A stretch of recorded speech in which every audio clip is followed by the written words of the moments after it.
Hi guys, welcome back to the my YouTube channel. बात करते हैं फाइनल ईयर एग्जाम के डिसीजन के बारे में। तो जैसे कि मैं आपको बता दूं कि आज भी स्टूडेंट्स को निराश ही होना पड़ा, क्योंकि आज एक बार फिर सुप्रीम कोर्ट ने अगली तारीख दी है। अब ये अगली तारीख जो है ये 18 अगस्त मतलब ट्यूसडे को दी है। अब अगली जो सुनवाई होने वाली है वो 18 अगस्त को होगी। पर गाइज आज एक गुड न्यूज ऐसी है कि जो युवा सेना की तरफ से दीवान सर और स्टूडेंट्स की तरफ से सिंघवी सर जो एडवोकेट हायर किए गए हैं, उन्होंने यूजीसी को कुछ ऐसे क्वेश्चंस पूछे हैं, कुछ ऐसे सवाल पूछे हैं जिसके जवाब यूजीसी नहीं दे पाया। तो देखते हैं दीवान सर और सिंघवी साहब ने सुप्रीम कोर्ट में आज क्या पॉइंट रखे। तो आज सुप्रीम कोर्ट में दीवान सर और सिंघवी साहब ने जो सबसे पहला पॉइंट रखा, सबसे पहले उन्होंने कहा कि यूजीसी जैसे कि कह रही है कि सितंबर एंड में एग्जाम लेनी है, तो अगर सितंबर एंड में एग्जाम कंडक्ट करनी है तो उसके बाद जो स्टूडेंट बाहर देशों में पढ़ने के लिए जाने वाले हैं, बाहर देशों में एडमिशन लेना चाहते हैं, उनका क्या होगा, और जो स्टूडेंट्स जॉब्स के लिए अप्लाई करना चाहते हैं उनका क्या होगा। अगर सितंबर एंड में एग्जाम कंडक्ट होती है तो बहुत सारे स्टूडेंट्स का एक साल वेस्ट हो सकता है। उसके बाद उन्होंने सवाल किया कि जो कोरोना वायरस के जो केसेस है ये दिन ब दिन बढ़ रहे हैं और ऐसे सिचुएशन में कोई भी एग्जाम कंडक्ट करना पॉसिबल नहीं है। अगर आपको एग्जाम कंडक्ट ही करनी थी तो आपने इससे पहले क्यों नहीं की, क्योंकि फिलहाल की जो सिचुएशन है उससे जो पहले की जो सिचुएशन थी इससे ठीक थी। तब जो एग्जाम है वो शायद कंडक्ट की जा सकती थी, पर अब ये नामुमकिन है।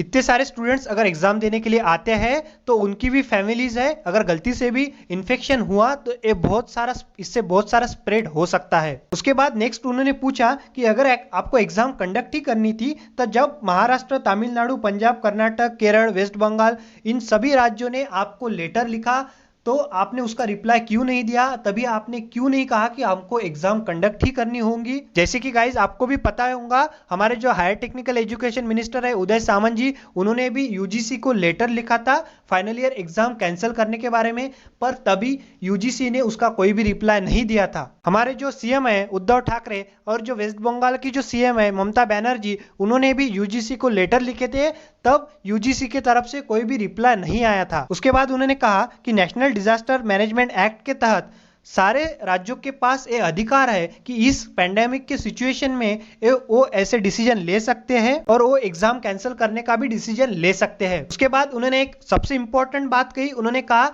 कि स्टूडेंट्स एग्जाम के खिलाफ नहीं है। स्टूडेंट्स ऐसा नहीं कह रही कि हम एग्जाम नहीं देंगे और किसी भी स्टेट ने ऐसा नहीं कहा कि हम एग्जाम लेना ही नहीं चाहते, पर जो फिलहाल की कोविड की सिचुएशन है उसको देखते हुए स्टूडेंट फिलहाल उस माइंड सेट में नहीं है कि वो एग्जाम को फेस करे। तो गाइज ये सारे सवाल आज यूजीसी को पूछे गए और इसका जवाब यूजीसी नहीं दे पाई। ये जो सवाल है ये सारे सवाल स्टूडेंट्स ट्विटर पर या सारे सोशल मीडिया प्लेटफॉर्म पर पूछते थे, कमेंट करते थे, पर आज आपके सारे जो सवाल है ये सुप्रीम कोर्ट में रखे गए हैं, यूजीसी के सामने रखे गए हैं और उसका यूजीसी कोई भी जवाब नहीं दे पाई। अब अगेन हमारे जो एडवोकेट है आलोक श्रीवास्तव, वो भी बोलना बाकी है। अब 18 अगस्त को जब ये सुनवाई कंटिन्यू किए जाएंगी तब वो बोलेंगे, उसके बाद उनका क्या कहना है वो भी हमको देखना होगा। तो आज ऐसा लग रहा है कि फाइनल ईयर की एग्जाम जो है वो कैंसिल हो सकती है, क्योंकि आज जो सुनवाई हुई वो बहुत लंबे टाइम तक चली। नहीं तो जो सुनवाई होती थी वो 5-10-15 मिनट तक चलती थी, पर आज जो सुनवाई है वो बहुत लंबी हुई और बहुत सारे सवाल पूछे गए। तो गाइज अब हमको लग रहा है कि 18 अगस्त को फाइनल डिसीजन हो सकता है। अब हमको देखना होगा 18 अगस्त को फाइनल डिसीजन हो पाता है या नहीं हो पाता है। होपफुली आपको इन्फॉर्मेशन पसंद आई होगी। आने वाले डिप्लोमा इंजीनियरिंग के सारे अपडेट्स के लिए इस वीडियो को लाइक कीजिए, शेयर कीजिए, चैनल पर नए हो तो चैनल को सब्सक्राइब कीजिए